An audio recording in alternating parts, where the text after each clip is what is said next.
playground of the Baltic, the end of the Soviet Union brought liberation in every walk of life. 8 years on, these teenagers can relish their freedom. Others, though, are exploited by a rapacious sex industry run by a criminal underworld, which pimps and traffics boys and girls to an international clientele. Riga's Chaka Street is lined with clubs and bars. Each offers sex for sale. There are 15,000 prostitutes in the capital, probably 2,000 underage.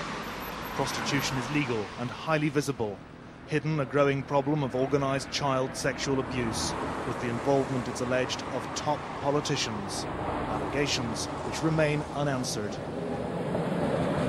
In 1999, Latvian police raided a model agency based on the second floor of this building. They seized hundreds of hardcore porn videos, 19,000 photographs and scores of computer discs. Of the agency's 3,000 models, 300 were underage. Investigations uncovered a paedophile ring operating out of this agency. Arrests followed and journalists started digging deeper. This TV show first linked politicians to the paedophile ring. It screened anonymous interviews with 6 boys who claimed they had sex with senior unnamed politicians. Their statements suggested the existence of a paedophile network reaching up into the highest levels of business and politics. A parliamentary inquiry was set up to investigate. The committee chairman, Jānis Adamsons, then upped the stakes by naming in Parliament political leaders he said were involved.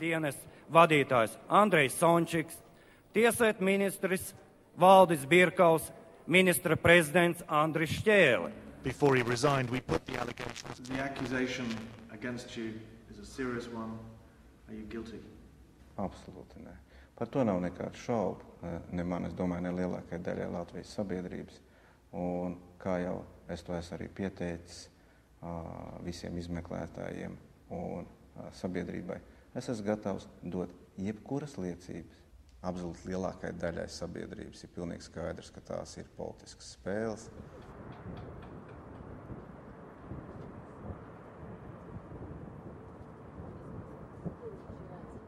Man jāsaka dziļi nožēl, ka potenciāli krimināli noziedznieki vada mūsu valsti, tāpēc, ka demokrātiskā valstī tikai par to, ka ir izteikts aizdomas.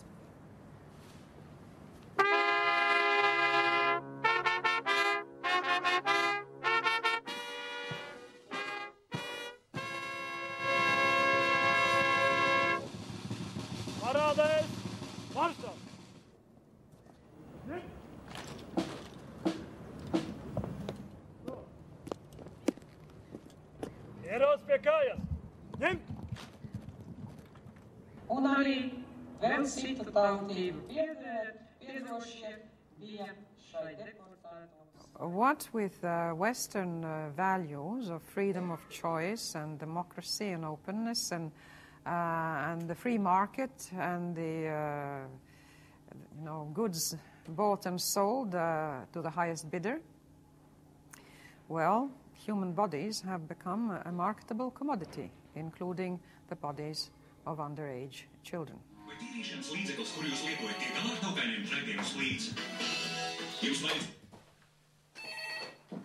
Hello. Jā, es rakstu, es tik nezinu.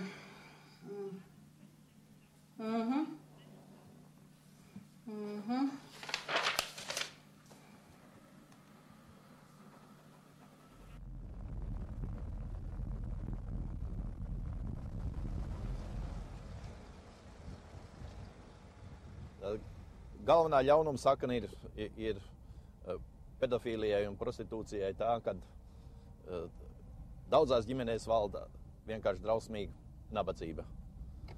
86% ģimenes ar 3 un vairākiem bērniem ir zem krīzes iztikas minimumu. Šie bērni nonāk uz ielas un kļūst par ielas bērniem, un viņiem lielai daļai vienīgais iztikas līdzeklis ir prostitūcija, ubagošana un reketierisms. Šī ir viena no tām pilsētas vietām, kur atrodas bāriņu un bez vecākiem palikušie bērni. Tā ir vieta, kur ir liels problēmas ar viņu iesaistīšanu pilsētas pedofīlijas tīklā un šo bērnu izmantošanu šiem mērķiem. Nelaime ir tā, ka šīs lietas mums nav līdz šim izdevies vairāk gadu garumā izbeigt sakarā ar to, ka acīm redzot ir ļoti spēcīgi sedzēji, kas nevienu lietu neļauj izvest līdz galam. Un es gribētu teikt, ka ja parlamentārai izmeklēšanas komisijai neizdosies augstākos varas ešalonos atklāt šos pedofīlus un viņu sedzējus, tad arī nekas šeit pilsētā nemainīsies un šo bērnu nākotne būs arī turpmāk apdraudēta.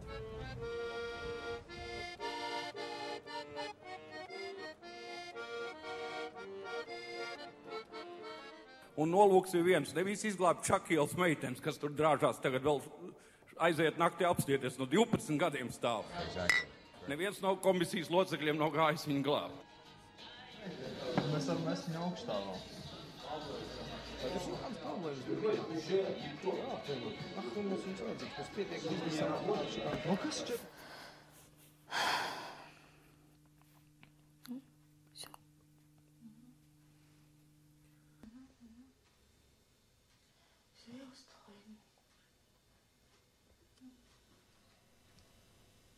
Ну, хватит.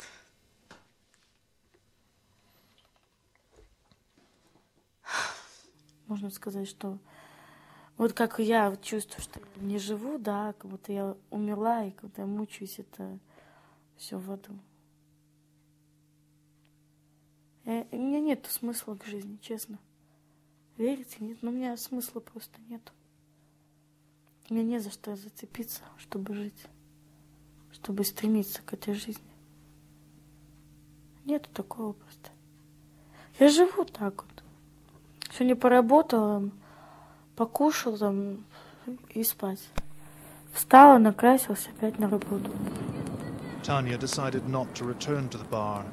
She spent 2 nights in the countryside at the only centre available in Latvia for children like her.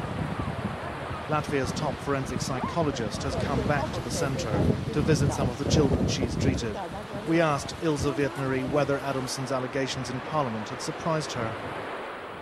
Nē, es neesmu pārsteigta. Tas iespējas, kāds ir, vērojot šīs bērnu izmantošanas gadījumus un vērojot cilvēkus, kas piedar pie augstākām aprindām, man nākas secināt, ka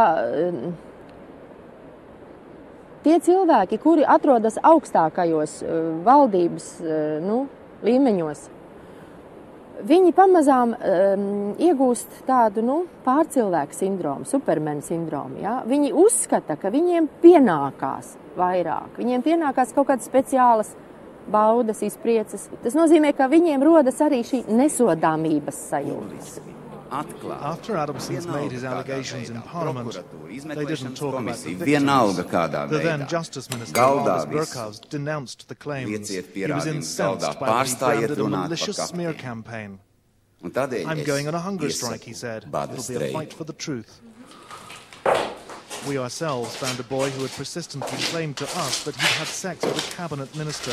We can't say which one, for legal reasons. Когда мне было 16 лет, я вступила в сексуальные отношения за деньги с министром. Наша встреча длилась около 3 часов. У нас были садомазохистические отношения. Он был в качестве раба, я был в качестве господина. Adamson's parliamentary inquiry is meeting with his former KGB headquarters. Adamson's own KGB past has been trawled out. He dismissed this as a bid to silence him and sabotage his inquiry. Savā darbībā komisijas locekļi saskārās ar draudiem, tika draudēti komisijas locekļiem, šantažēti, tika izteikti draudi un apdraudēti dzīvību gan man, gan arī komisijas locekļiem. Gan maniem ģimenes locekļiem, gan arī pārējiem komisijas ģimenes locekļiem. Witnesses too have been threatened, and Latvian journalists were too afraid to talk about the inquiry on camera. This is Riga's juvenile prison, and while police investigated her claims, Tanya has been moved here for her own protection.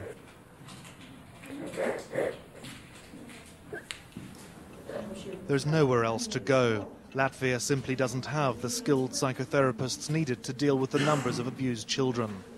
Since this was filmed, Tanya has tried to commit suicide a second time. She's now under sedation in a Riga hospital and is no nearer to receiving any counselling. But for the girls out on Chaka Street, it's still business as usual. We watched as undercover police moved in on the bar where Tanya was working. Such raids are all too rare. The Vice Squad has 4 members.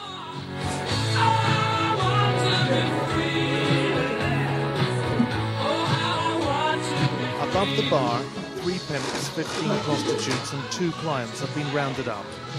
3 of the girls are underage.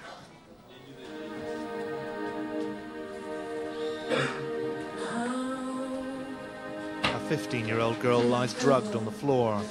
The man on the right is the man we'd met at the bar, the man who Tanya says beat and raped her. He could now face 20 years in prison. The image of this country has been tarnished by its notoriety as a child sex destination. With Latvia anxious to join the European Union, the president recognizes the crisis, but fears it's become a political witch hunt. I really hope that we will not include now a new term, that of paedophile, as a way of discrediting our opponents and simply by attaching that label to anybody's name, ruining them forever. That's really not acceptable in a democratic society. In this world of smoke and mirrors, the politicians' guilt is hard to assess. But while their perverted abuse of power remains in question, the widespread abuse of children is not. Jonathan Miller for Insight News Television in Riga, Latvia.